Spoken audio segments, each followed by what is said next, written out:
Hello everyone. उम्मीद करता हूँ आप सभी लोग स्वस्थ हो। सबसे पहले तो happy Diwali to all of you. ठीक है, आशा करूँगा आप सभी लोगों के घर में खुशहाली आए और बहुत अच्छी आपकी दिवाली बीते। एसएससी एमटीएस 2020 एग्जामिनेशन फिनिश हो चुके हैं, तो उसके लिए कल मैंने एक एनालिसिस फॉर्म भी बनाया था। आप सभी लोगों ने फिल किया। काफ़ी लोगों का रिस्पॉन्स आया है, जितना ज़्यादा मैं एक्सपेक्ट कर रहा था उतना रिस्पॉन्स तो नहीं आया, बट यस ठीक है, एक रफ आइडिया आपको लग जाए कि कौन सी शिफ्ट ईजी थी, कौन सी शिफ्ट मुश्किल थी, जिससे कि आप अपनी आगे की प्लानिंग कर पाओ। तो वो चीज़ हम डिस्कस कर लेंगे। टीयर 2 एग्जामिनेशन के बारे में थोड़ी सी बात कर लेंगे कि कब तक हो सकता है। ये पूरा एनालिसिस एक रफ आइडिया पे बेस्ड होगा, क्योंकि अभी हमें वैकेंसी नहीं मिली है, तो हम एग्जैक्टली कट ऑफ नहीं बता सकते कि कट ऑफ क्या जाएगी। ठीक है, अगर कोई कट ऑफ बता भी रहा है बिना वैकेंसी आए हुए, तो डेट इज़ वाइट लाई, मतलब बिल्कुल ही सफ़ेद झूठ है वो, क्योंकि नहीं पता वैकेंसी कितनी है, 6,000 होंगी या 12,000 होंगी, तो नहीं बता सकते कुछ भी। ठीक, तो बस ये पता चल जाएगा कि नॉर्मलाइजेशन किस तरह से बिहेव कर सकता है। तो अटेम्प्ट्स के बेसिस पे एक रफ आइडिया लगेगा। जब आंसर क्या आ जाएगी तो डिटेल में एनालिसिस करूंगा और उसमें बहुत सारी चीज़ें और मैं ऐड करता रहूँगा। प्रीवियस ईयर की कट ऑफ क्या थी, कैसे कैसे चीज़ें चलती हैं, तो that will be a very knowledgeable video. अभी एक रफ आइडिया के लिए समझ लें कि हमारे पास कैसे कैसे चीज़ें चलती हैं। ये पिछले साल भर की मैंने टाइम लाइन बताई थी। 2019 जो एमटीएस एग्जामिनेशन हुआ था, आंसर की हमारी यहाँ पे 14 से 15 दिन में आई थी। तो इस बार भी उम्मीद है 15 नवंबर तक आंसर की आ ही जाएगी, और उसके अच्छे से बहुत बेहतर तरीके से पीडीएफ बना के मैं इस बार आपको देने वाला हूँ आंसर की इसकी। अगर एसएससी एमटीएस की पिछली बार की बात करें तो टीयर 1 का रिजल्ट भी उन्होंने ज़्यादा टाइम नहीं लगाया था, आंसर के आने के 2 महीने बाद दे दिया था। लेकिन इस बार उम्मीद है कि थोड़ा लंबा खींच सकते हैं वो। हो सकता है 2.5 महीने लगा दें टीयर 1 का रिजल्ट देने में, 2.5 से 3 महीने, और टीयर 2 होने में तो ये मान के चलो अभी से 4 महीने आपको लग ही जाएंगे। अभी जो हमारा नवंबर चल रहा है, तो फरवरी से पहले उम्मीद कम है कि आपका एमटीएस का टीयर 2 करवाया जाए। ठीक है, करवा दिया तो एसएससी की मेहरबानी, वरना टाइम लगेगा टीयर 2 में। तो आप अपना चिल रह के बाकी एग्जाम्स की तैयारी करें। टीयर 2 की जब डेट आ जाएगी उससे 10-15 दिन पहले थोड़ा सा भी कर लोगे तो उससे आपका काम चल जाएगा। तो ज़्यादा उसमें टाइम वेस्ट ना करें।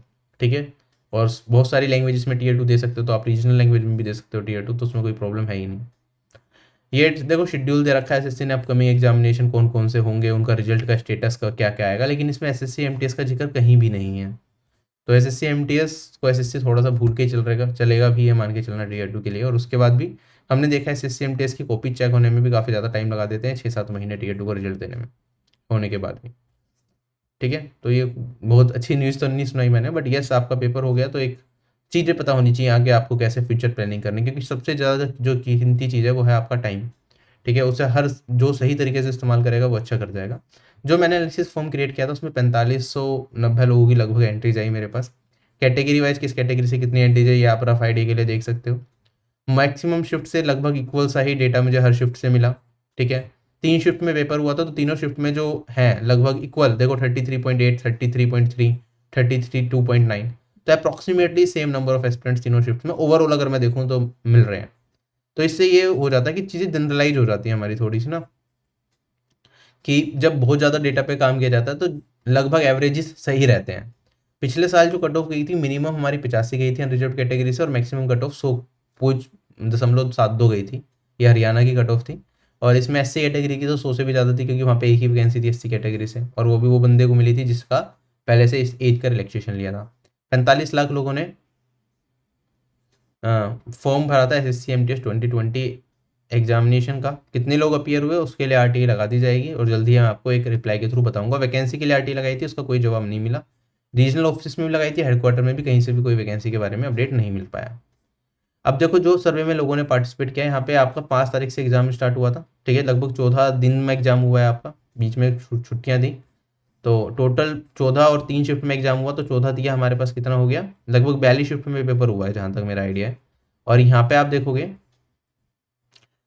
शिफ्ट 1, शिफ्ट 2, शिफ्ट 3, 5 तारीख से लेके 5 तारीख, 6 तारीख, 7 तारीख, सारा डेटा यहाँ पे दिखेगा। कितने लोगों ने डेटा दिया मुझे सर्वे में, यहाँ पे वो वाली एंट्रीज भी आपको दिख जाएंगी। तो यहाँ पे टोटल 4500 मैंने बताया था, किस शिफ्ट से कितने लोगों का डेटा आ पाया यहाँ पे आपके सामने दिख रहा है। ठीक है, सब कुछ क्रिस्टल क्लियर है, कोई यहाँ पे मैंने चेंजेस नहीं करे। जो डेटा आया था उसमें से बस फेक एंट्रीज को रिमूव करा है। वो बहुत सारे फिल्टर्स लगाने होते हैं, वो मुझे डिसाइड करना था कैसे फिल्टर करनी है फेक एंट्री। वो हटा के लगभग हर शिफ्ट से इतने इतने लोगों का डेटा आया। तो ऑन एन एवरेज हम देख रहे हैं कि लगभग 100 के आसपास बच्चों का डेटा है। ठीक है, तो आप उससे रफ आइडिया लग जाएगा कि किस शिफ्ट का पेपर का लेवल क्या रहा है। ठीक है, तो यहाँ पे कुछ ये जैसे क्यों है, ये नंबर ऑफ अटेम्प्ट्स हैं, कितने लोगों ने क्वांटिटेटिव एप्टीट्यूड या न्यूमेरिकल एबिलिटी था इसमें। तो मैथ्स के अंदर कितने लोग इस शिफ्ट में पर्टिकुलर एवरेज में अटैम्प्ट कर रहे थे, उनके करेक्ट अटैम्प्ट वो अपनी मर्जी से एवरेज में कितना बता रहे हैं। ठीक है, रीजनिंग में एवरेज में लोग कितना अटेम्प्ट कर रहे हैं, रीजनिंग में एवरेज में करेक्ट अटेम्प्ट कितने हैं, जीके में एवरेज में कितना अटेम्प्ट कर रहे हैं, जीके में करेक्ट अटेम्प्ट एवरेज में लोग कितने हैं, और यहाँ पे इंग्लिश में एवरेज अटेम्प्ट कितने हैं और इंग्लिश में करेक्ट अटेम्प्ट कितने हैं, ये वो डेटा है। और टोटल अगर सारे देख लें, सबको ऐड कर दूं मैं अटेम्प्ट्स को, तो total attempts on an average ये मेरे पास हैं इतने इस पर्टिकुलर शिफ्ट में, और करेक्ट अटेम्प्ट्स लोगों ने कहा इतने हैं। तो अगर दिख रहा है एवरेज अटेम्प्ट्स 82 और करेक्ट अटेम्प्ट्स लोग 71 कह रहे हैं, तो ये हमारी ईजी शिफ्ट में से थोड़ा सा चला जाता है। लेकिन जब हम इसके ईजी नहीं सॉरी अच्छे डिफिकल्ट शिफ्ट में ही जाएगा ये। अगर हम इसके मार्क्स देखेंगे तो वो भी अभी कैलकुलेट करके मैं सारी चीज़ें आपको बता दूंगा कि कैसे चलेगा, ठीक है। तो ये हर एक शिफ्ट का ऑन एन एवरेज किस सब्जेक्ट में कितने लोगों ने क्या क्या अटेम्प्ट करे वो आप यहाँ पे इस चार्ट से देख सकते हो, ठीक है। मैं जूम आउट कर देता हूँ, आप स्क्रीनशॉट लेना चाहो तो ले सकते हो, ठीक है। आगे बढ़ते हैं, अभी थोड़ा बेटर वे में भी प्रेजेंट करूंगा इस डेटा को। अभी हम मार्क्स के बेसिस पे देख लेते हैं एवरेज में किस पर्टिकुलर शिफ्ट में लोगों ने कितना कितना स्कोर करा। जैसे कि अगर मैं बात करूँ 5 अक्टूबर की शिफ्ट 1 में ही जो एवरेज में क्वांट में लोग स्कोर कर रहे हैं सर्वे के हिसाब से, वो कर रहे हैं 18.3125 में से, ठीक है। रीजनिंग में एवरेज अटैम्प्ट इतना है, जीके में इतना है, और इंग्लिश में एवरेज अटैम्प्ट इतना है। जीके में आप देख सकते हो ऑलरेडी काफ़ी ज़्यादा कम हो गया है, 10 नंबर के आसपास भी नहीं बन रहे एवरेज अटैम्प्ट के बेसिस पे। और ओवरऑल जो मार्क्स स्कोर कर पा रहे हैं ये एवरेज में जो लोगों का स्कोर जा रहा है हमारे सर्वे के हिसाब से, और टोटल मत समझ लेना, क्योंकि हमारे सर्वे में मैक्सिमम जो हाई स्कोरर्स होते हैं वो पार्टिसिपेट करते हैं। वो लोग पार्टिसिपेट आप देखोगे हमारे चैनल पे जितने भी सर्वेज होते हैं, जितने भी जो लोग सिलेक्ट हो रहे हैं एसएससी सीजीएल से जो लोग सिलेक्ट हो रहे हैं, उसमें से 60% जनता आपको हमारे चैनल पे दिख जाएगी सीजीएल में जिनका सिलेक्शन हो रहा है सर्वे में ही। सीएचएसएल में दिख जाएंगे आपको 50-60% जिन लोगों का फाइनली सिलेक्शन होगा। तो सिलेक्टेड होने वाले लोग बहुत ज़्यादा होते हैं हमारे चैनल पे, क्योंकि हमारे चैनल की यूएसपी यही है कि हम जो सर्विस होती है वो थोड़ी ऐसी ही होती है, मतलब जो भी चीज़ें होती हैं वो सीरियस एस्पिरेंट्स के लिए काफ़ी ज़्यादा जरूरी होती है। तो जो बहुत पढ़ाई अच्छे से करते हैं मैक्सिमम लोगों को सर्वे में पार्ट उन लोगों का रहता है हमारे चैनल। तो ये एवरेज मत मान के चलना, एक्चुअल एवरेज तो इस पर्टिकुलर शिफ्ट में लोगों का 50 नंबर भी होगा या इससे भी कम हो सकता है। अगर ओवरऑल देख लें 45 लाख जो फॉर्म भरे गए थे उनका देखते अगर हम जो अपीयर हुए उसमें से, तो वो 50 के आसपास ही रहता है या 45 रहता है, लगभग इतना रहता। बट यहाँ हमारे सर्वे में ये वाला जो डेटा है वो इतना है, ठीक है। हमें एक रफ आइडिया लेना है कि नॉर्मलाइजेशन कैसे बिहेव करेगा। उसमें मीन एवरेज देखा जाता है, स्टैंडर्ड डेविएशन देखा जाता है। तो ऑन एन एवरेज मीन अगर बड़े डेटा को हम थोड़ा सा सिंप्लीफाई करें तो एवरेज के बेसिस पे आप कह सकते हो कि थोड़े बहुत चेंजेस आएंगे।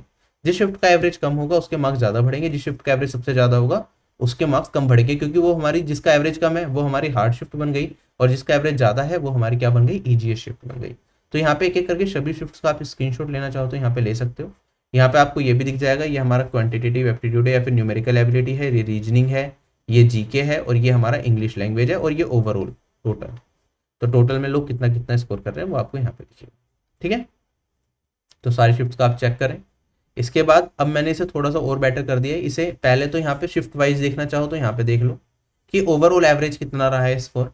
और अगर मैं हार्डेस्ट टू इजीएस्ट शिफ्ट पे जाता हूँ तो सबसे जो हार्ड शिफ्ट रही है वो रही है 12 तारीख की शिफ्ट 3, जिसमें लोग एवरेज में कह रहे हैं कि वो 66.27 ही स्कोर कर पा रहे हैं। अच्छा एक चीज़ ध्यान रखना, ये अटेम्प्ट्स के बेसिस पे है, जब मार्क्स आ जाएंगे ना आंसर की आ जाएगी तो इसी सर्वे के अंदर आप देखोगे ये 66 लगभग 4 से 5 नंबर घटेगा, और ये वाली वैल्यू बन जाएगी मेरे पास यहाँ पे आप मान के चलो 62 के आसपास रहेगी, 62 या 61 के आसपास, ठीक है। हमारे सर्वे में भी डेटा चेंज हो जाएगा। अभी लगता है कि हमने ज़्यादा सही कर दिया, लेकिन जब आंसर क्या आती पता चलता है ये गलती कर दी वो गलती कर दी, ठीक है। और ओवरऑल और ज़्यादा चीज़ें गिरेंगी, ठीक है। ऐसे ही अगर मैं सबसे ईजीएस्ट शिफ्ट पे जाता हूँ तो सबसे ईजीएस्ट शिफ्ट रही 13 अक्टूबर की शिफ्ट 2, जिसमें लोग एवरेज में कह रहे हैं कि वो 77.84 स्कोर करके आ रहे हैं, और 77.84 स्कोर करना 100 में से, ठीक है। तो ये क्लियरली दर्शाता है कि ये शिफ्ट रहेगी।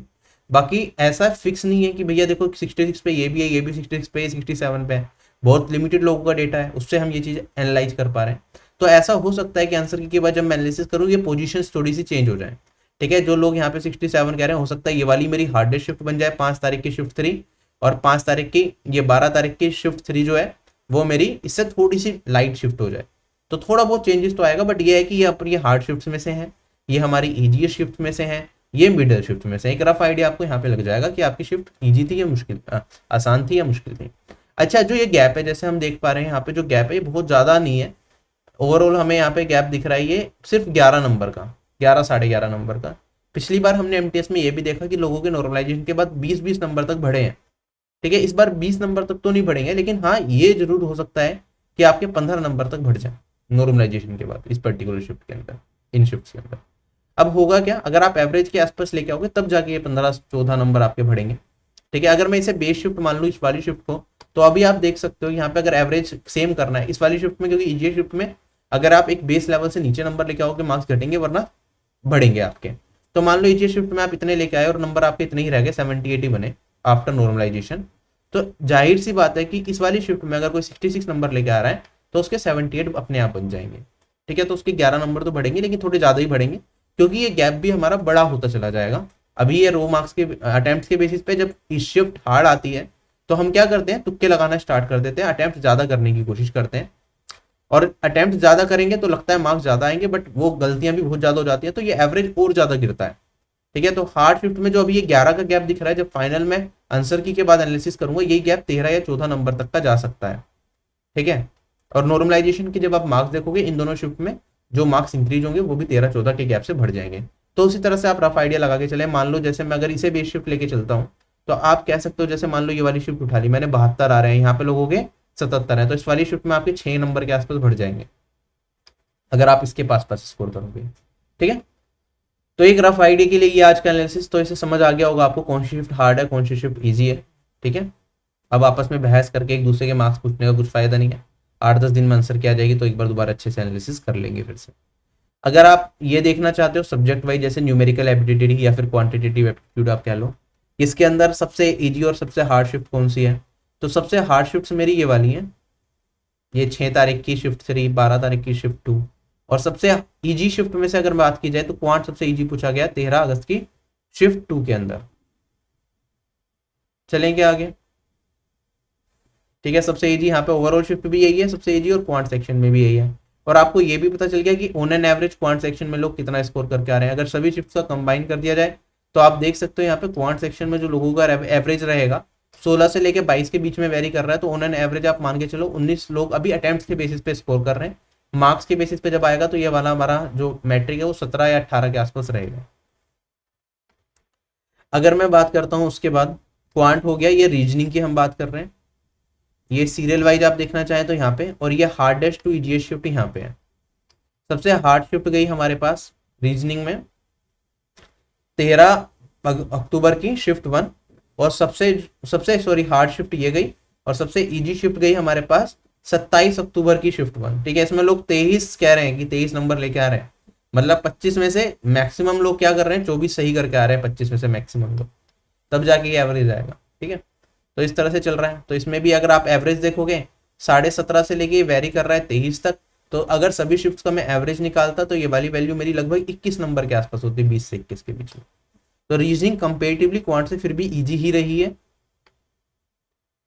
रीजनिंग के बाद अब हमारी बारी आती है जीके की। जीके में शिफ्ट वाइज यहाँ पे है, और डिफिकल्ट टू इजीएस्ट यहाँ पे है। इसमें अगर हम देखते हैं तो सबसे डिफिकल्ट शिफ्ट बताई जा रही है 20 अक्टूबर की शिफ्ट 2, जिसमें एवरेज में रीजनिंग में लोग सिर्फ 7 नंबर स्कोर कर पा रहे हैं, 7.5 नंबर 25 में से। ठीक है, ये बहुत ही कम स्कोर है 7.5 नंबर 25 में से, इसका मतलब बहुत ही अनएक्सपेक्टेड जी के इस शिफ्ट में आई होगी। तो मे भी आप प्रीवियस ईयर जब आंसर किया जाए तब देखो तो आपको शौक लगे कि कैसे कैसे क्वेश्चन अजीबोगरीब पूछे गए होंगे शिफ्ट में।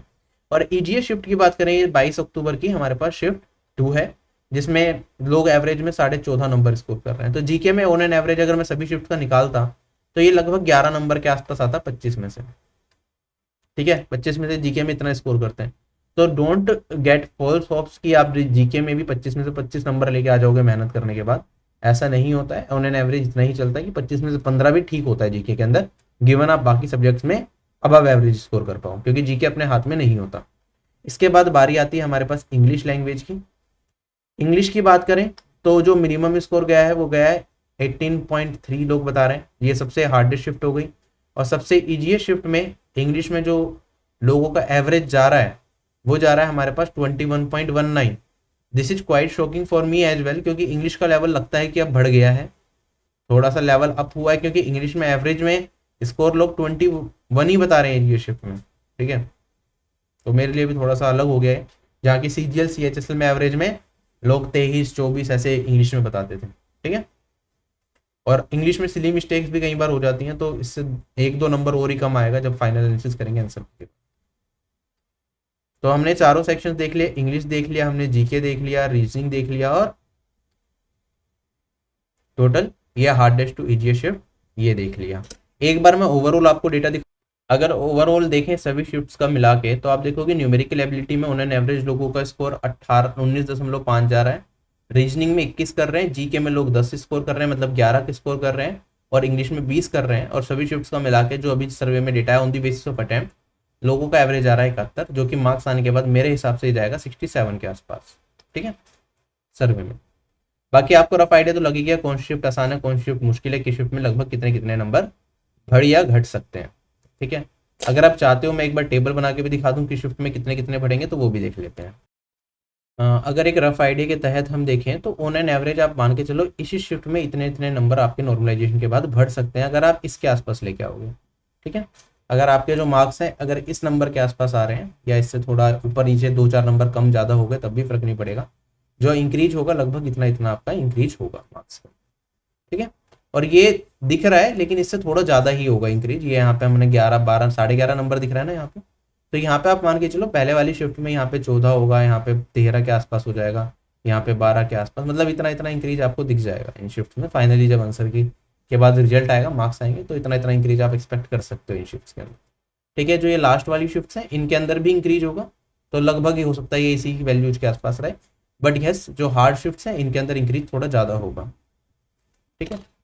तो ये रफ आइडिया के लिए मैंने दे दिया, इनमें थोड़ा ज़्यादा ही होगा, मतलब अभी आंसर की के अटेम्प्ट के बेसिस पे आंसर की आने के बाद थोड़ा ये बढ़ जाएंगी वैल्यूज सारी की सारी ना।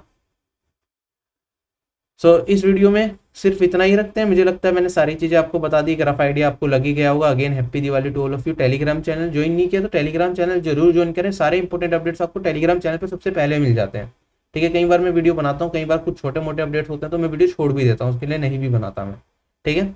तो मुझे लगता है कि